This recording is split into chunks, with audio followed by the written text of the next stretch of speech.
Hello, everyone. Enjoy watching the secret of African art history for the people of Ghana. Thank you. Did you know that in Ghana, a single piece of jewelry can give a queen mother the power to declare war? For over 700 years, the Ohema have worn golden regalia that isn't just beautiful art, it's actual government authority you can wear. When master goldsmiths create these sacred pieces, they're not just making jewelry, they're crafting portable power.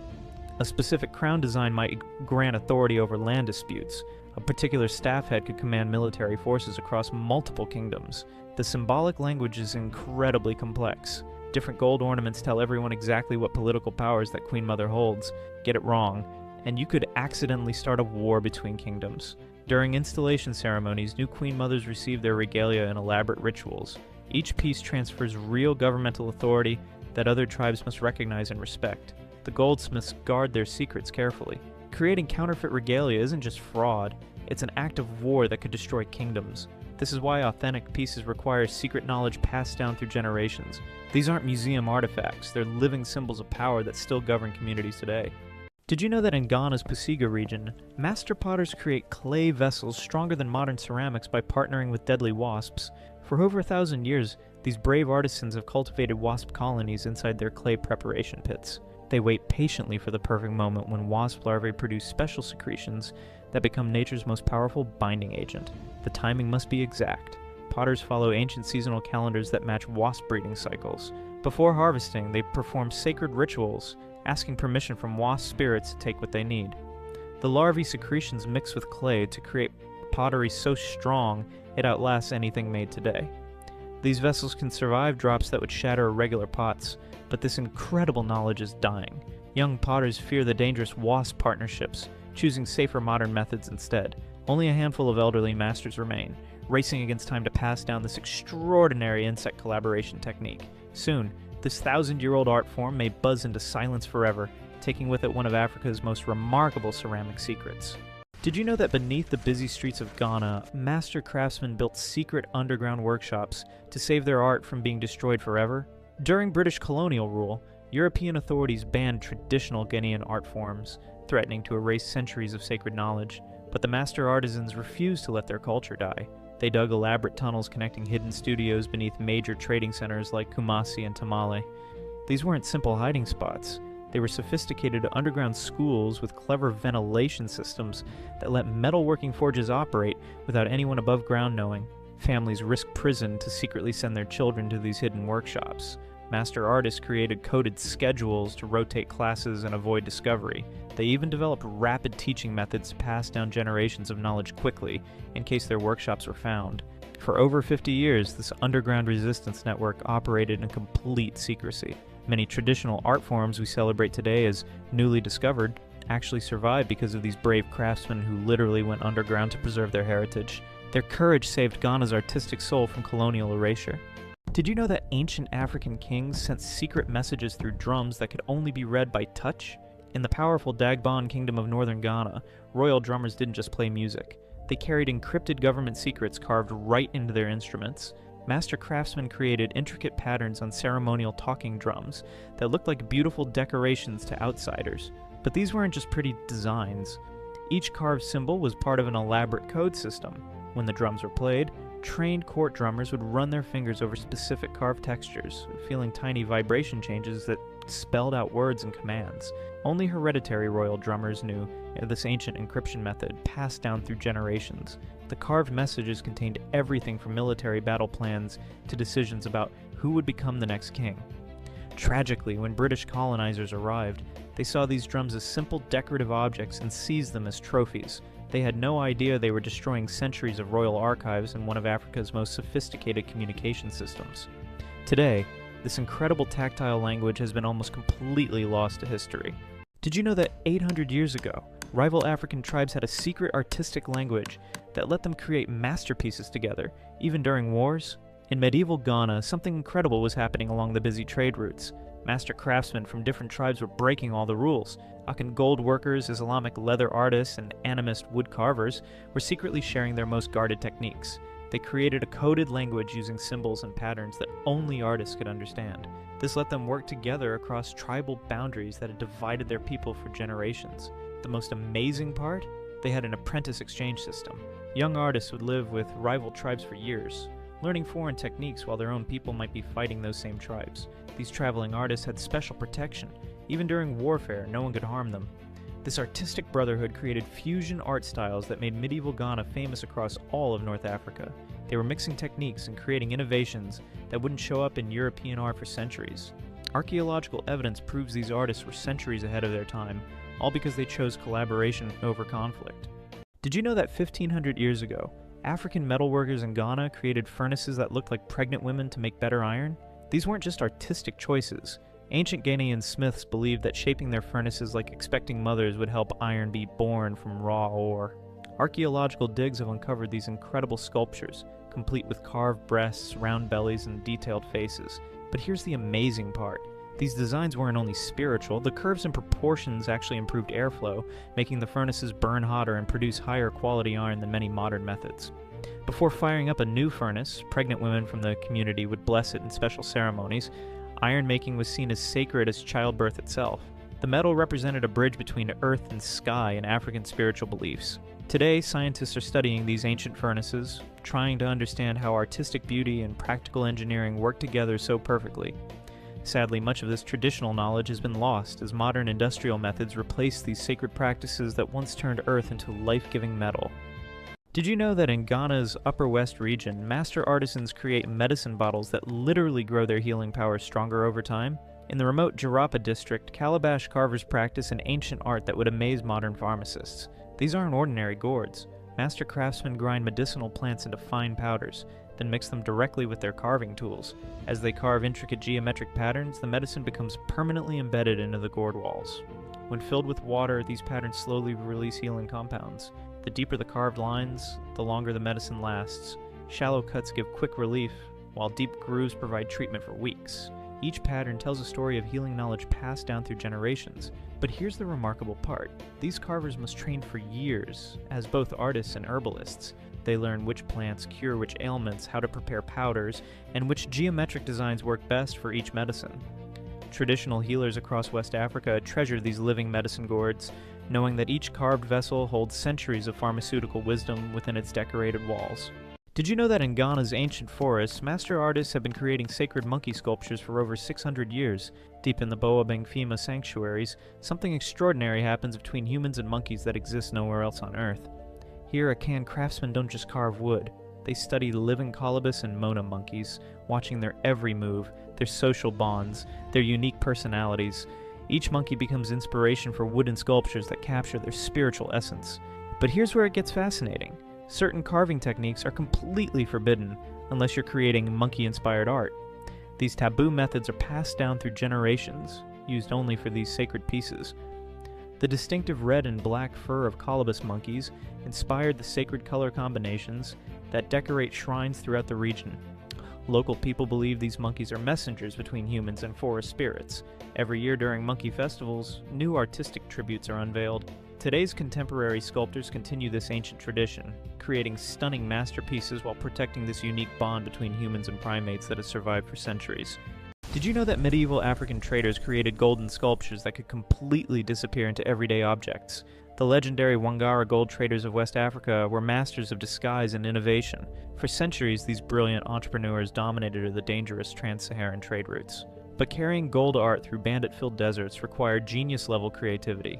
The Wangara developed collapsible golden masterpieces that could be taken apart and hidden inside ordinary tools and containers. These weren't just pretty decorations.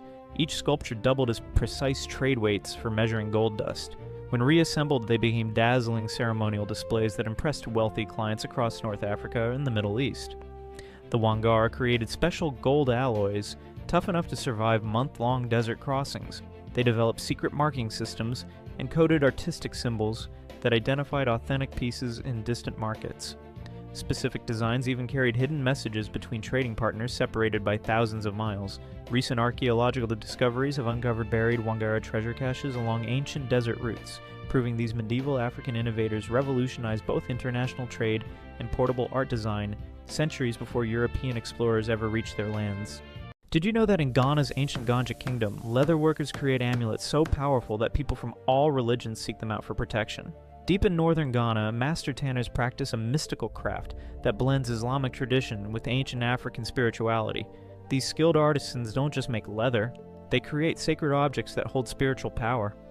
The process begins with blessed water and ritual herbs during tanning. Each piece of hide is prepared through ceremonies that have been passed down for centuries. Then comes the intricate work of embedding Quranic verses alongside traditional Gonja geometric patterns directly into the leather. Different colors mean different things. Black leather offers protection from evil. Brown brings healing. Red provides strength in battle. To become a master tanner, apprentices must memorize both Islamic verses and traditional Ganja spiritual formulas. This takes years of dedicated study. The final step is the blessing ceremony that activates each amulet's power. These leather talismans are so respected that Christians, Muslims, and traditional believers all trust in their protective abilities. This unique fusion of Islamic and African traditions continues to thrive in modern Ghana. Did you know that in Ghana, some funeral masks can only be carved from trees struck by lightning? The Dagara people believe these sacred trees hold the power to guide souls into the afterlife. When someone dies, master carvers begin an ancient ritual. They select lightning-struck wood and carve specific masks for a 3-day funeral ceremony. Each mask has a special job in helping the dead person's spirit travel safely to the ancestor world. First come the fearsome soul catcher masks. These scary-looking faces capture wandering spirits that might get lost. The masked dancers move in powerful, sweeping motions to gather the soul and protect it from evil forces. Next, gentle ancestor welcomer masks appear. These peaceful faces have soft features and introduce the dead person to their family members who passed before them. The dancers move slowly and gracefully, like they're presenting someone to old friends. Families work with carvers to add personal touches to the masks. They include symbols showing what the person loved or achieved in life. This helps the ancestors recognize them in the spirit world and welcome them home. Did you know that in Ghana, there's a secret guild of royal goldsmiths who've been creating sacred crowns for kings using the exact same techniques for over 600 years? These master craftsmen don't just make jewelry, they forge vessels of supernatural power that can make or break kingdoms. Before they even touch the royal gold, these goldsmiths must undergo spiritual cleansing rituals to prepare their souls for handling such sacred materials. Using an ancient lost wax casting process, they carefully shape each crown with specific symbols. Sankofa birds represent wisdom from the past. Leopard motifs show the king's fierce power.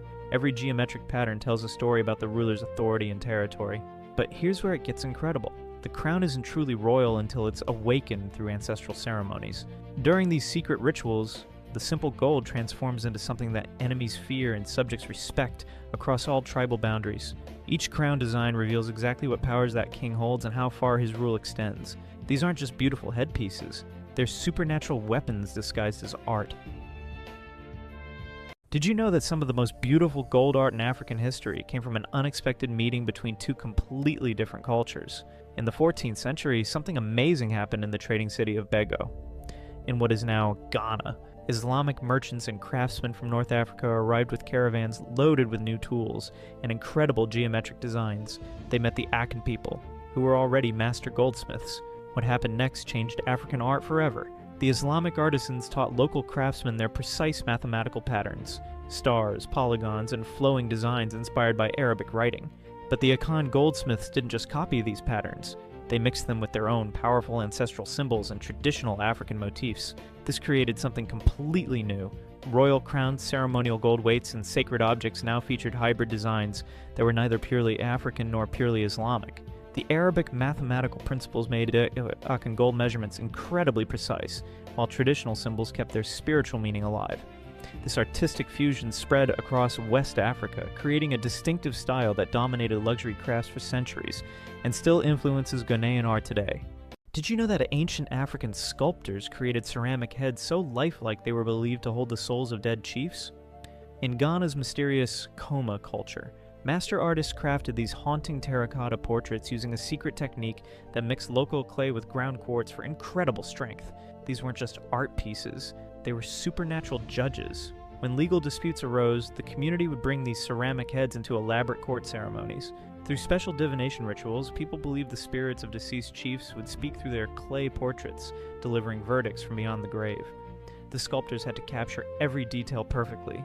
Each scar, each tribal marking, each wrinkle was essential for spiritual accuracy. Different head positions meant different judgments.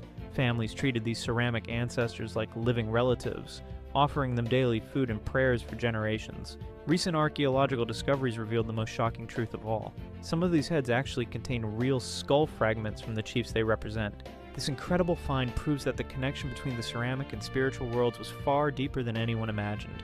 Did you know that deep in Ghana's forests, master craftsmen create drums that can literally talk? These aren't just musical instruments. They're speaking machines that can hold full conversations across miles of jungle. The Akan people have perfected this ancient art for centuries. It all starts in sacred forests where master carvers search for special singing trees. Not every tree will work. They listen for specific resonant qualities that can mimic human speech patterns. The carving process takes years of training. Apprentices must learn both woodworking and the complex tonal patterns of the Twi language. The wood must age for years to achieve perfect clarity. Different drum size create different voices. Some sound like men, others like women or children. These talking drums were once faster than any messenger. Entire kingdoms relied on them to send military secrets and political news across vast distances. Master drummers could drum complete sentences, with rising and falling tones that perfectly matched spoken Twi. Today, this incredible craft continues, preserving one of humanity's most sophisticated forms of long-distance communication. Did you know there's a West African tribe that believes lightning strikes can trap ancestral spirits inside trees? In Ghana's remote villages, the Kankamba people have practiced this sacred tradition for centuries. When lightning strikes a tree, spiritual diviners rush to examine it. They believe the powerful strike captures wandering ancestral souls within the wood. Only master carvers can work with this lightning-touched timber, but first they must undergo elaborate purification rituals. Using ancient techniques passed down through generations, these skilled artisans carefully carve the sacred wood. Each cut is deliberate, designed to release and reshape the trapped spirit energy into recognizable ancestral forms. The carvers say they can feel the spirit guiding their hands. Once complete, the wooden sculptures are formally introduced to families as returned ancestors. Family members offer daily food, water, and conversation to these carved figures. The wooden ancestors even help make important family decisions through special divination practices. But this remarkable tradition faces a crisis. Climate change is making lightning strikes increasingly rare, threatening to end this unique spiritual practice that depends entirely on nature's most powerful force. Did you know that centuries before GPS, Ghana's Fonte navigators created maps so accurate they could guide ships through dangerous waters using nothing but cowrie shells? These weren't just pretty decorations. Master navigators of the Gold Coast arranged shells in complex patterns that told entire stories about the ocean. Large shells marked major harbors. Medium ones showed dangerous rocks. Tiny shells revealed where currents changed direction with the seasons. Each shell map was like a secret code. Young apprentices spent years learning how to read these portable charts. They memorized which shell sizes meant safe passage and which warned of deadly storms. But here's the amazing part. The Fonte believed ocean ancestor spirits lived inside each shell, guiding sailors home safely. So these maps weren't just tools, they were sacred objects connecting navigators to their ancestors. When European colonizers first saw these shell arrangements, they laughed and called them primitive trinkets. But when they tested them against their own nautical charts, they discovered something shocking. The Fonte shell maps were just as accurate, sometimes even better than European navigation tools. Did you know that in Ghana, master potters use living termite mounds as natural ovens to create some of the world's strongest pottery? Deep in Ghana's Upper West region, the Sisala people have perfected an amazing partnership with termites that goes back hundreds of years. These skilled potters carefully dig chambers inside giant termite hills, turning them into perfect kilns. But this isn't just about borrowing space. The termites actually benefit too. They use the clay from the pottery to strengthen their mound walls. Meanwhile, their constant movement keeps the temperature perfectly steady for firing ceramics. Different types of termite mounds create pottery with unique colors and strength. The potters must time everything perfectly with the insect's natural cycles. Before entering any mound, they perform special ceremonies to ask permission from the termite spirits. This ancient technique creates pottery that regular kilns simply cannot match. The constant gentle heat and special minerals from the termite mounds give the ceramics incredible durability and beautiful, one-of-a-kind colors. Sadly, as modern electric kilns become more common, fewer potters know this extraordinary insect partnership method. Did you know that in Ghana's Hausa communities, master dye women claim they can capture lightning in their cloth? These mysterious artisans believe their indigo vats hold actual storm spirits that create supernatural blue fabric. The process sounds like magic. These women must begin dyeing only during thunderstorms, when lightning strikes nearby. They use secret plant combinations and ritual ingredients that ferment for weeks in clay pots. Each shade of blue represents a different storm spirit with unique protective powers. The knowledge passes only from mother to daughter through bloodlines that stretch back generations. These apprentice girls learn strict taboos about lunar timing and when they can touch the sacred vats. Breaking these rules could anger the storm spirits living inside the indigo. The resulting lightning cloths are highly sought after for ceremonies requiring supernatural protection. Some master dyers have claimed their family vats have stayed alive for over 100 years, bubbling with the same storm essence their great-grandmothers captured. Today, these elderly women guard their lightning-catching secrets, keeping an ancient spiritual tradition alive through threads of mystical blue. Did you know that in Ghana, rival warrior groups have been fighting battles through painted flags for centuries? Welcome to the incredible world of the Fonte Peoples Asafo companies, where art becomes warfare. These aren't just pretty decorations. Each hand-painted flag tells a story of victory, defeat, and fierce rivalry. Master artists use secret symbols and ancient proverbs to chronicle real battles and mock their enemies. When one company wins a fight, they commission a flag showing their triumph. Their rivals respond with an even more elaborate design. The competition never stops. Companies try to outdo each other with increasingly complex artwork that serves as both military record and artistic trash talk. These textile battle narratives live in sacred shrine rooms alongside captured weapons from defeated enemies. During initiation ceremonies, new warriors swear their oaths before these painted flags. The tradition lives on today, with companies still commissioning new flags to celebrate modern achievements and settle old scores through artistic one-upmanship. It's where history, art, and rivalry collide in the most colorful way possible.